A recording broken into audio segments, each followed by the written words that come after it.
เดี๋ยวอยู่9 ล้านเท่าไรก็น้องตุ๊กกะ9,200,000 9,250,000เนาะการหาสีเหลืออยู่ประมาณ9,250,000หรือว่า9,300,000ประมาณนี้นะหั่นเนาะเอาพี่น้อยเนาะมาตอน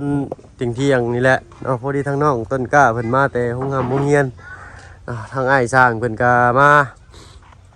ติดตั้งให้เนาะโอ้ยทางไอ้หลังเพิ่นมาอยู่เนาะใส่น้องต้นกล้ามาพี่น้องต้นกล้าปึ๊บประตูทางไอ้สร้างยังได้กินข้าวมื้อนี้เนาะมีแต่พักนี่บ่นี่ฮะอาหารปลากระป๋องเสียลองเนาะเฮ้ยหอบพี่น้อยเนาะขึ้นมาตัวนี้กันเฮ็ดปั๊บเอาทางกระบะตรงนี้น้องชายกันได้เด้อสบายดีน้องเอาทางไอ้สร้างเพิ่นสิเฮ็ดทั้งบัดจับเด้ออยากปั้นเพิ่นสิใส่ขันกลางเนาะยันอันบ้านมันโยดว่าซั่นซะอนาคตกุ้งมัน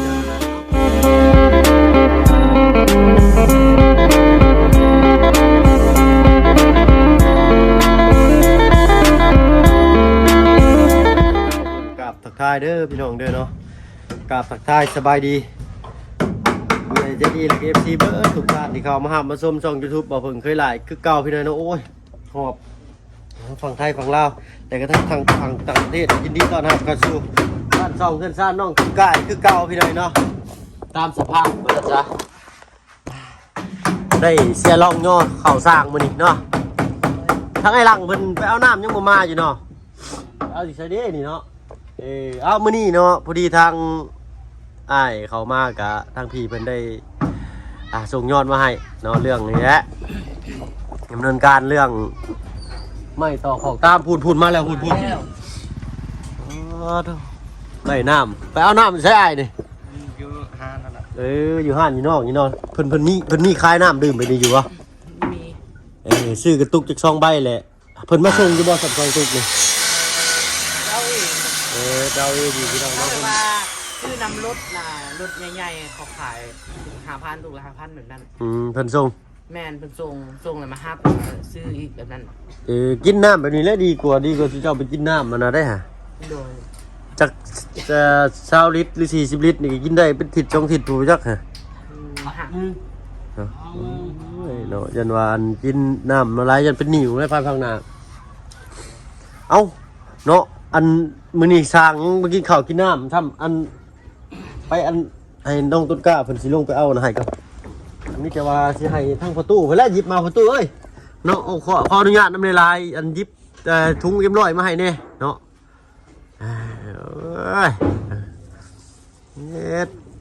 ตัวใส่เสื้อบ่าวจันคือกันเนาะอูรอเลยมื้อนี้เนาะ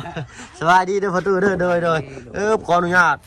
สบายดีได้กระถุงเงินมานำบาทพี่น้องเนาะโอ้ยคักแล้วบาทมาก่อนเด้อตั้งกล้องก่อนพี่น้อยเนาะจักยากน้อยหนึ่งนะเอาพี่น้อยเนาะ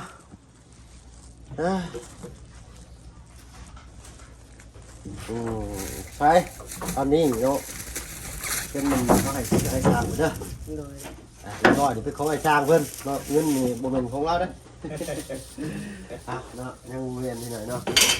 ถ้าสามารถก็ได้ส่งเนาะเขามาพอดีนี่แหละต่อเติมเนาะเรื่องพาบ้านพายังใส่เปลี่ยนมีบ่ปลงเลยเนาะนี่ได้ทำได้เลยเนาะ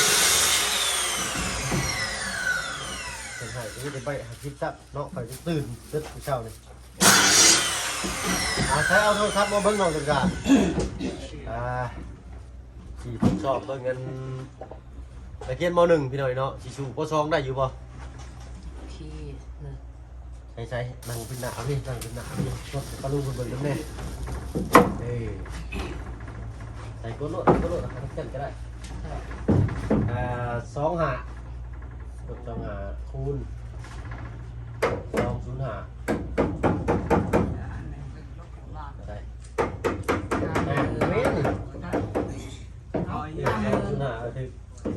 51,250เซนจิต 52เนาะอันนี้เป็นของเจ้าเด้อทางเจ้ามีเงินตรงนี้เนาะยังมาอีกบ่ได้ยิน ไม่ผมมี ไม่มีเราเห็นอยู่บ่ปะลุงโอ้ยก็เด้อเอาจากยากแน่เกิดเป็นบ่าวเพิ่งเคยลาดิยากสิเด้อเนาะเฮ็ดยังก็ยากถ่ายคลิปยังยากยังว่าอยู่เท่าไรกดเบิ่งฮะเต็มเท่าไรเจ้าก็จะสั้นก็เจ้าก็ได้กินข้าวอยู่บ่อันนี้ 51,250 50,000เนาะ500,000กับ500,00010,000กับเท่าไร10,000 2บ่2,000บ่ 10,000กับ12,500กี500กีเฮามีเอากระยาเนาะ100กีเนาะเบิดยุกจะไม่ใส่เลยเนาะ1 2 3 4 5นับเบิ่งขอบคุณอ้ายเพิ่นและฮอดบ่500,000 10,000เอาเป็นยังไงเป็น500,000 20,000เลยเด้อเอาเป็น500,000 20,000เป็นได้หลาย โอ้ยได้ขอบคุณอ้ายเพิ่นเด้อนับเบิ่งไม้ก่อนครบอยู่บ่เดี๋ยวสั้นก็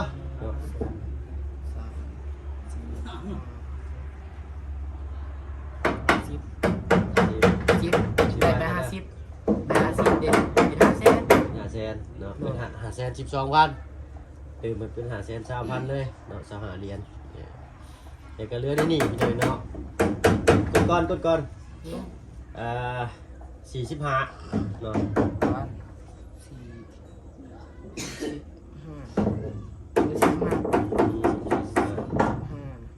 คูณ205เท่า9,000 9,200,000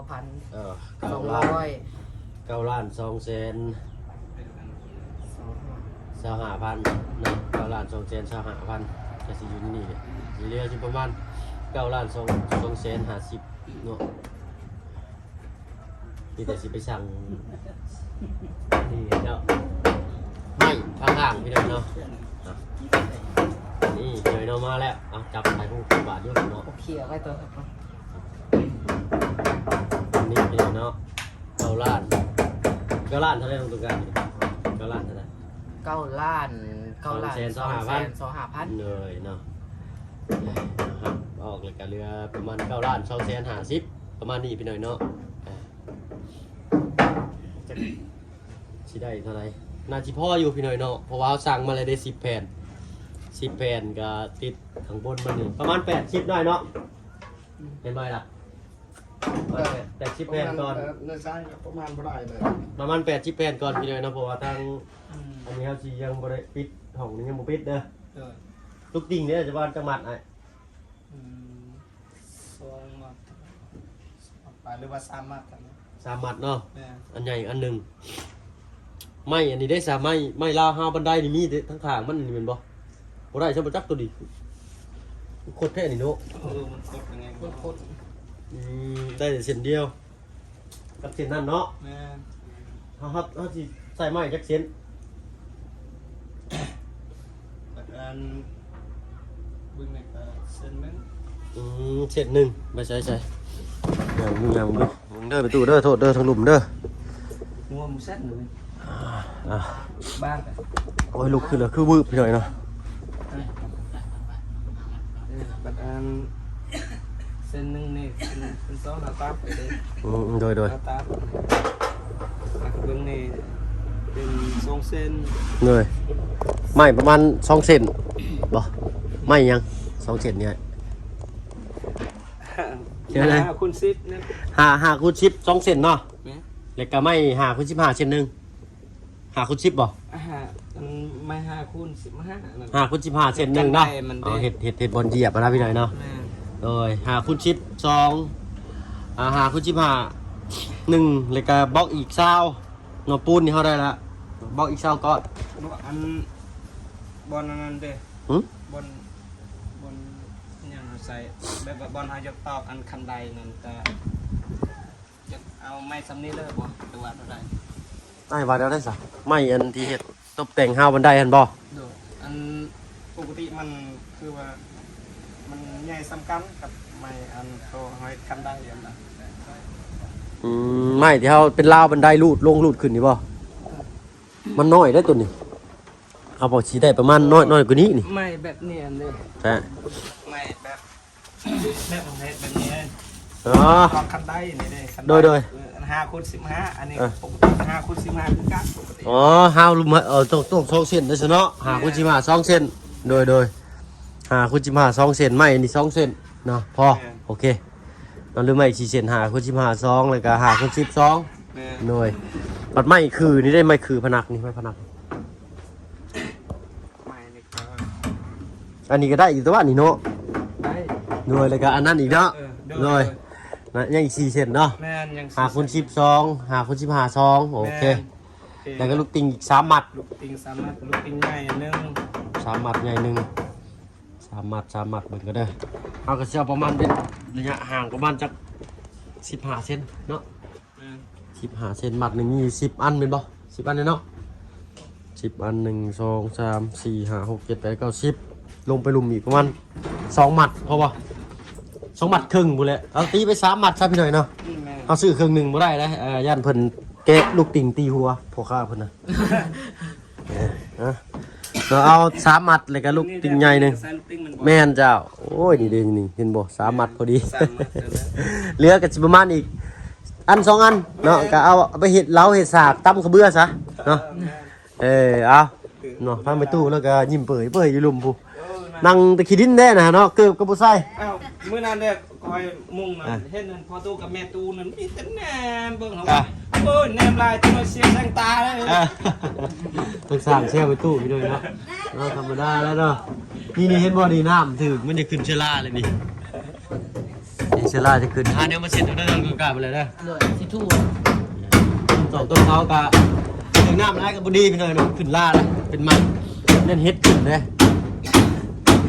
เอาถ้าได้ใช้อันทั้งอ้ายบ่ติดอันนี้เรียบร้อยเลยเด้นี่ใส่เปิ่มอยู่ตรงกันก็โอ้ยมีแต่พักบาดนี้เนาะอยู่เทิงน้ำเยี่ยมเป็นไดลื่นปื๊ด แม่หนึ่งพื้น โอเคเอาตัวนี้น้องเป็นซ้ายไปห้องมึงเฮียนจะหน่อยก็จะจีพากันไปเลยไปหน่อยมาเบิ่งท่านี้ก่อนบาดนี้เนาะเฮ้บนี่แหละยังน้อยหนึ่งเนาะอ้ายไปจิจัดการติดให้มื้อนี้ตอนค่ำๆบ่อยู่แนวใด ตอนแรงก็ได้เนาะปิดเพิ่นเอิ้นหยังว่าชิญัวบ่นี่บ่แม่นชิญัวเด้เนาะลบบ่หรือชิญัวลบหลังคาอันน่ะเป็นพัดลมเนาะแต่เอิ้นเป็นบ้านเฮาเอิ้นอุ้ยเอิ้นบ่ถือแกพี่น้อยเนาะเอิ้นเป็นภาษาบ้านเฮาเอิ้นยากขนาดเลยบ่แม่นว่าลืมถิ่นกำเนิดได้ลืมค่อยลืมนี่บ่จักลืมนะดึงนี่บ่จัก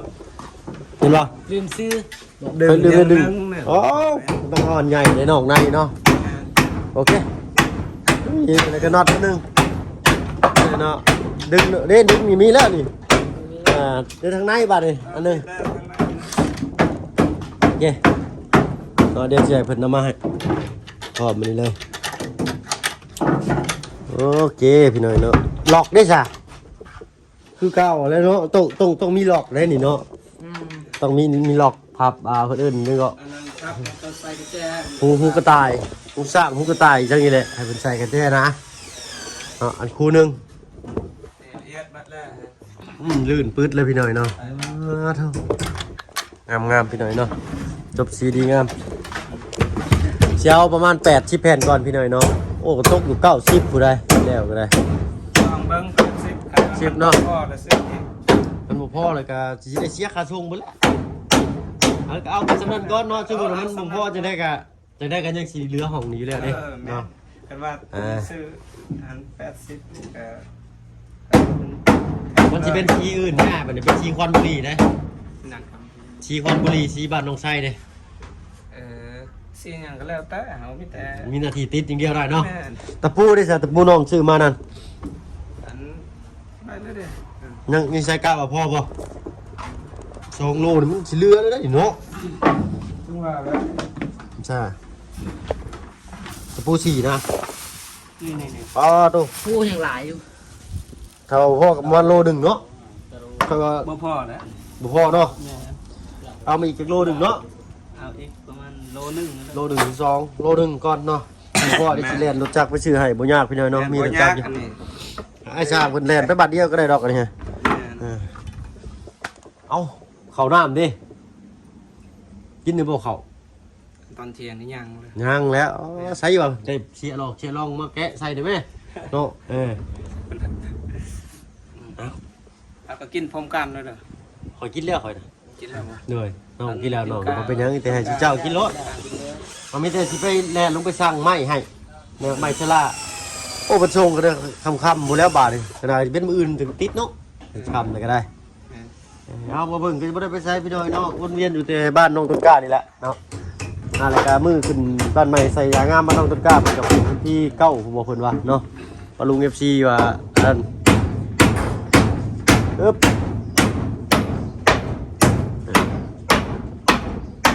เฮ้ยยมย่อเราอะโอ้โธ่น้ำล้างมือปะจะได้ไป ไม่ได้ชื่อสร้างเขามาอ้ายสร้างเพิ่นพี่น้อยเนาะเรายังเป็นวัดไปเฮงชื่อแต่กระทิงแดงใส่ละอันถุงปฏิกกี่นี่ฮะถุงยางกี่นี่นะ ทุกอย่าง เดี๋ยวจ้ะ ทุกอย่าง ถุงใส่อันนั้นมานะ ใส่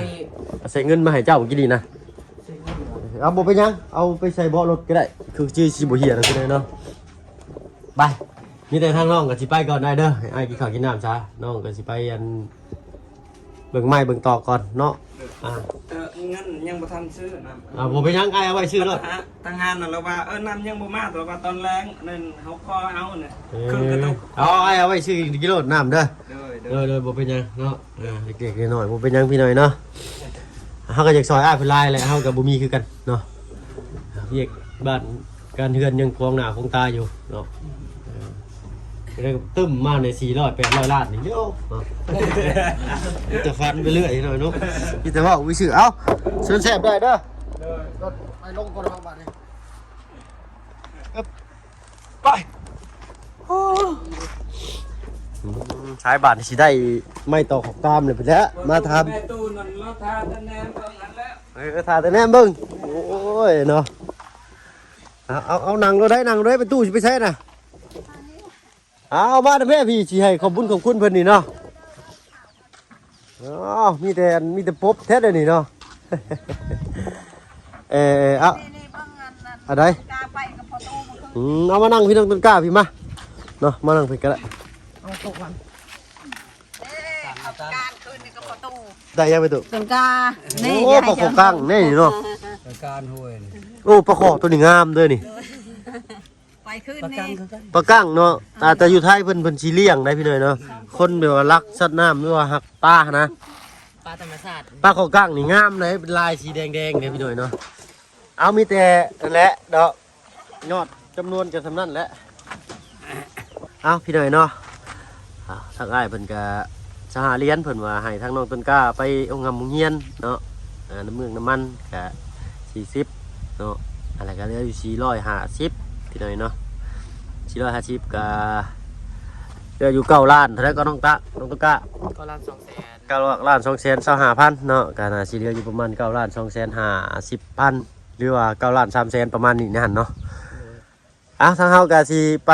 อันนั้นเด้อเนาะเงินทั้งหมดทั้งมวลนี่ก็เป็นทั้งพี่เพิ่นคือเก่าเนาะอยู่จำได้อยู่บ่เนาะมีแต่ตั้งมุกตั้งใจเนาะขอบคุณเพิ่นเด้อเว้าสิดังๆแน่ทางบ่เพิ่งบ่มีไม้ ตามช่างค เอา รับ ขอขอบใจหลายๆ เด้อทั้งผู้ใหญ่ที่ได้มาซอยหลานและแม่ตู้พ่อตู้และขอขอบใจหลายๆ ทางไอเพิงทางทีมงานเพิงไอเพิงและขอขอบใจหลายๆทางผู้ใหญ่ใจดีและขอขอบใจหลายๆทาง FC ที่ได้มาซอยที่ได้มาเบิ่งและที่ได้มารับชมและขอขอบใจหลายๆ ขอให้ร่ำๆรวยๆขอให้ตลอดปลอดภัยเด้อให้เงินลังมาไปมาเด้อสาธุสาธุ นะเนาะ หมุนหน่อยจัง มกขอบใจ เด้อ ผู้ใหญ่ใจดีช่วยมาเป็นงานของงานผมช่วยเหลือผม